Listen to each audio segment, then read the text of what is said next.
La première modification importante est relative au statut du vice-président de la République.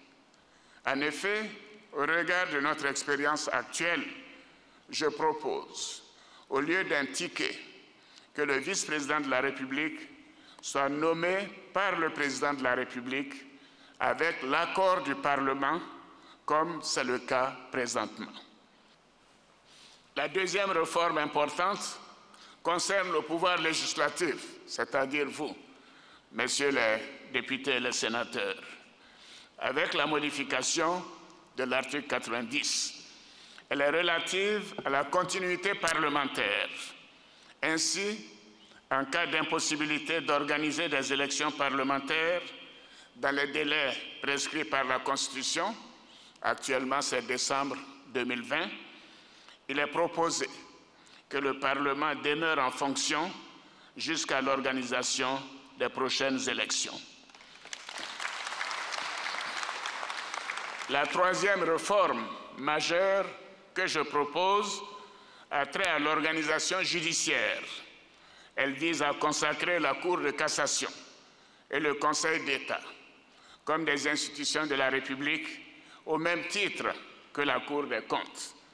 Ainsi, la Cour de cassation, le Conseil d'État et la Cour des comptes deviennent les trois institutions juridictionnelles représentatives du pouvoir judiciaire.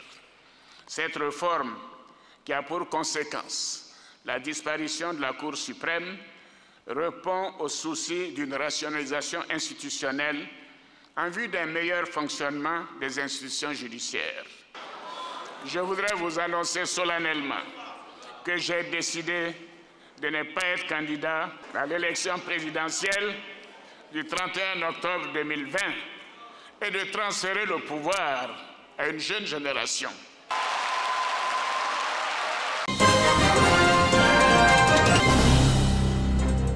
253 femmes au total, à qui le ministère de la Modernisation offre des pagnes officielles de l'édition 2020 de la Journée internationale de la femme. C'est avec beaucoup d'amour que la ministre Goudou Raymonde remet ses pagnes à 34 femmes venues représenter leurs collègues. La communauté internationale a reconnu qu'il faille accorder une journée aux femmes pour les encourager et pour montrer que la promotion de la femme à tous les postes de décision est importante, à tous les niveaux, que ce soit dans le milieu rural, que ce soit le milieu urbain. Le ministère frappe fort par sa représentativité féminine.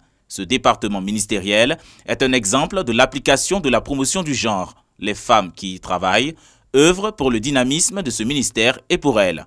La Journée internationale de la femme est l'occasion de renforcer leur place dans la société. L'année 2020 est l'occasion de susciter une action d'envergure mondiale pour parvenir à l'égalité des sexes et au respect des droits fondamentaux pour toutes les femmes et les filles. En Côte d'Ivoire, cette édition a pour thème « La promotion de la femme, un atout pour une paix durable en Côte d'Ivoire ». C'est l'ambiance qui a prévalu au domicile du ministre de l'Enseignement supérieur et de la Recherche scientifique, Maurice Bandama Kouakou, au nom du président de la République Alassane Ouattara et du ministère de la Culture, a élevé le ministre Albert Touakus Mabri au rang de commandeur dans l'ordre du mérite culturel pour son engagement à la promotion de la culture ivoirienne à travers le festival Nidali.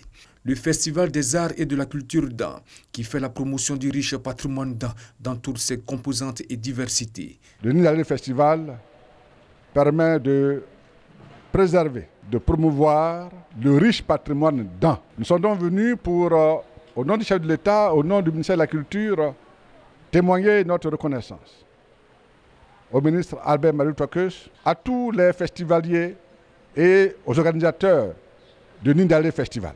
Albert Touakus Mabri témoigne sa reconnaissance au président de la République Alassane Ouattara, au gouvernement, à ses collaborateurs et aux membres du commissariat général du Nidali Festival.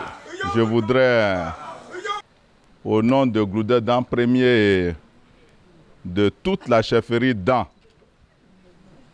ici présente à un haut niveau, au nom de tous les élus du Tonkbi, au nom du commissariat général du Nidali, au nom de ces nombreux cadres, dire merci. À l'instar de Alberto Acus Mabri, les ministres Marietou Kondé, Gilbert Kafana Kondé, Akaoli, le ministre d'État, ministre de la Défense Ahmed Bakayoko, ont été également distingués par le gouvernement ivoirien pour leurs actions respectives au bon rayonnement de la culture ivoirienne.